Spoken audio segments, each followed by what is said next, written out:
Hey everybody, welcome back to another video. In this video, we'll look into AA Reit and their recent results. So a quick introduction about AA Reit. AA Reit has been listed since 2007. It's one of the oldest REITs, but it is not as well known as companies or REITs such as Kappa or Mapletree because their valuation is always on the cheaper side. So what do I mean by that is that usually their share price is cheaper, therefore their dividend yields are higher.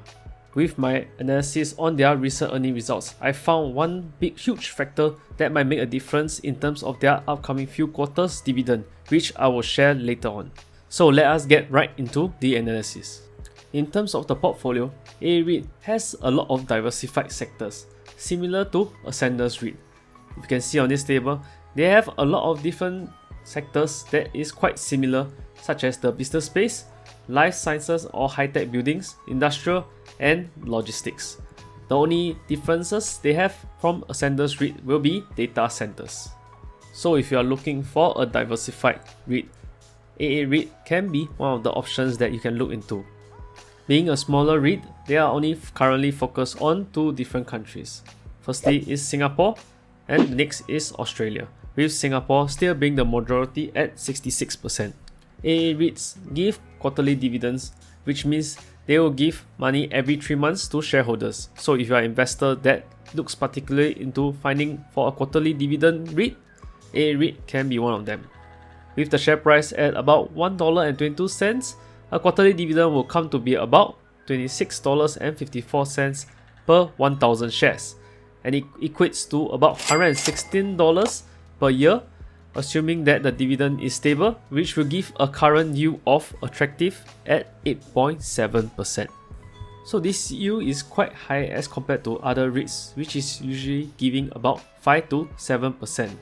One of the interesting things is they are actually quite undervalued because majority of their assets is in one of the most highly demand space, which is logistic and warehouse at 42.9%. where the next asset is business park at 29.4%.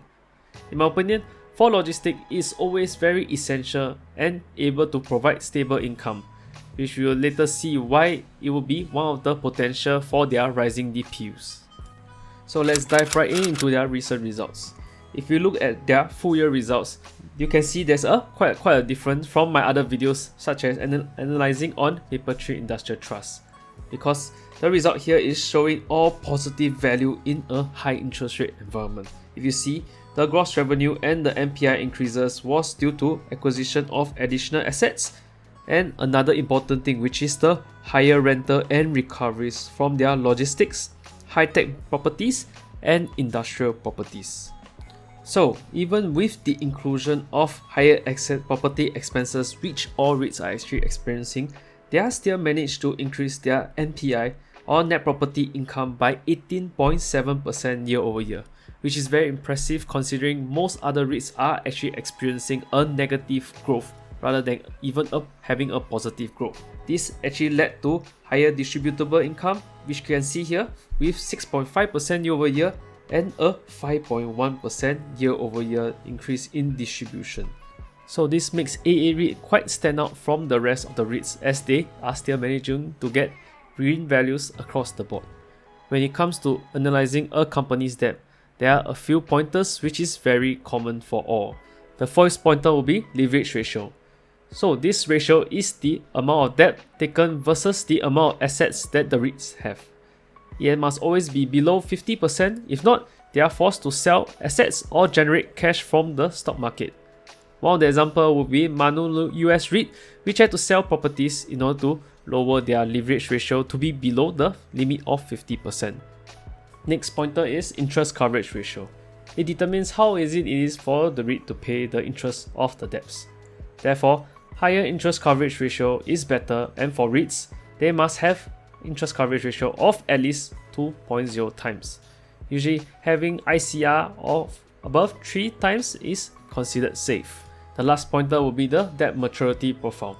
With the current high interest rate environment, it's important that the REITs do not have a lot of loans that needs to be refinanced for at least these 2 years. Refinancing loan is essentially referring to renewing their loans, which would make the interest payment much higher due to the recent high rise in the interest rate environment. Renewing their loans now will essentially make their interest payment for the new debts to be around 5%, with the usual portfolio of REITs to have debts to be around 3.2 to 3.8%. This will make it much more expensive to repay for their new loans, and this higher interest rate will essentially eat into their profits and thus eating into our dividends. So if we look at the AA's REIT debt, their leverage ratio is at 36.1%, which is quite healthy because there's a 14% of headroom till 50% limit. Cost of debt has increased slightly by 0.2%, and this is unavoidable because there are certain portions of their loans are usually not fixed. So therefore, volatility in the interest rate will definitely affect their cost of debt. And next, for their interest coverage ratio has also dropped because due to the higher cost of debt. But having a ICR of 3.8 times is still at a healthy or decent level. For their debt maturity profile wise, they have essentially no debts to refinance for the full year of 2024. They only have more loans which will be required to be renewed in this year of 25, which I feel that interest rate might drop by then. So this might be a good thing, but we'll have to see how the situation goes.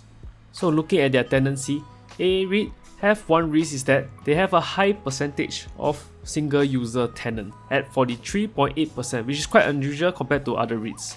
This meant that in the event if one of their single user tenants decides to terminate their contract, it would mean that the whole building will not have any tenants for a short period of time unless they are able to bring in a new tenant quickly. However, single user tenants also have a longer lease, which will also tie down customers, or if the tenants are stable, they will be able to give a predictable, stable income. Multiple tenants is essentially the opposite of single-use tenants. Having multiple tenants would mean that losing a tenant in the building would not be as highly impacted, but their leases are much shorter as compared to single-user tenant. Therefore, for REITs, it's very important to have a mixture of both. The main point that I want to focus on is their rental reversion. Logistics is definitely looking well. If you guys can see, through from Q1 to Q4, they have constantly increased with 16.5%, 10.3% of rental reversion, 25.7%, and in Q4 it went even higher at 41.6%. So what all these value mean is very important, because this meant that when tenants renew, they are paying, or the new tenants that's coming in are paying 41.6% higher than the old tenants that expired. So this is very good because for logistics it's showing that there's still a huge demand. Whereas for business park, it's showing another side of performance where it has constantly come down at a lot of negative values. The other sector that did well was the general industrial, which came in at a high rental reversion for Q4 at 23%. Now, I want you to focus on the full year of 2024. If you can see, they have 21.5% of tenancy required to be renewed. Although this looks scary, but if you focus, it actually shows 19.4% of the leases that are expiring is actually logistics. And if you can see from the slides of the management's hint, their current passing rent, which is the rental they are charging to tenants, is only $1.22.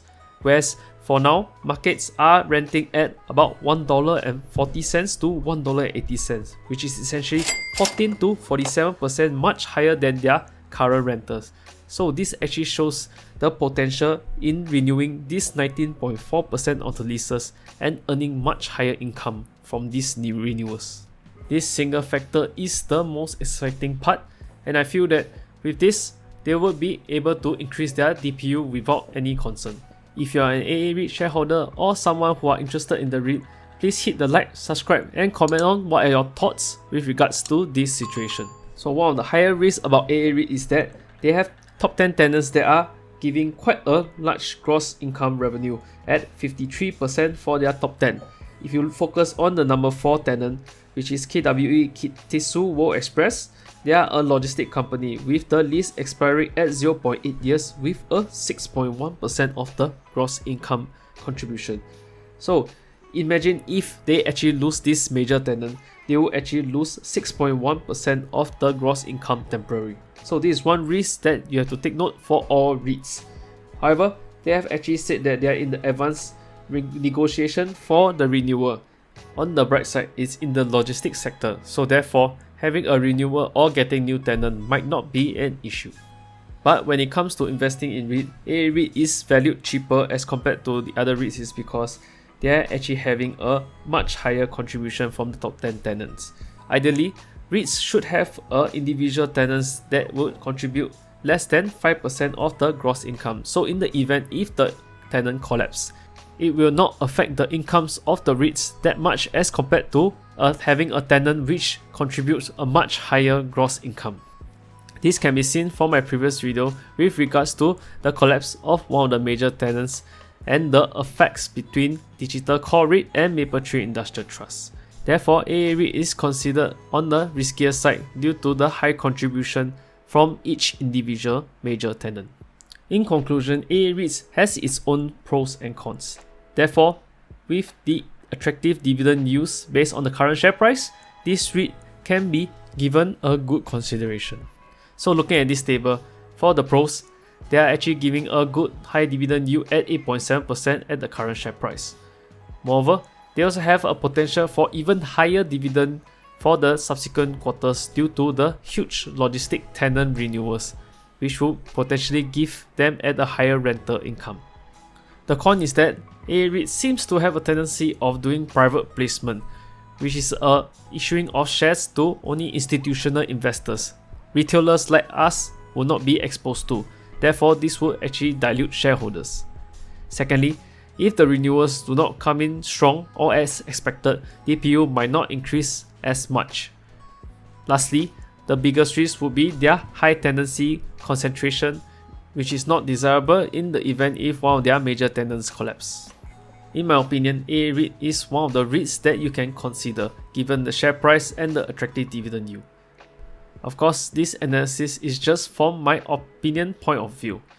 Please be extra careful when it comes to investing and do extra homework before you invest your hard-earned money into these REITs. If you have enjoyed this analysis, please support the channel by hitting the like, subscribe and comment on what do you feel about AA REIT as well. Thank you for your support and I'll see you in the next video.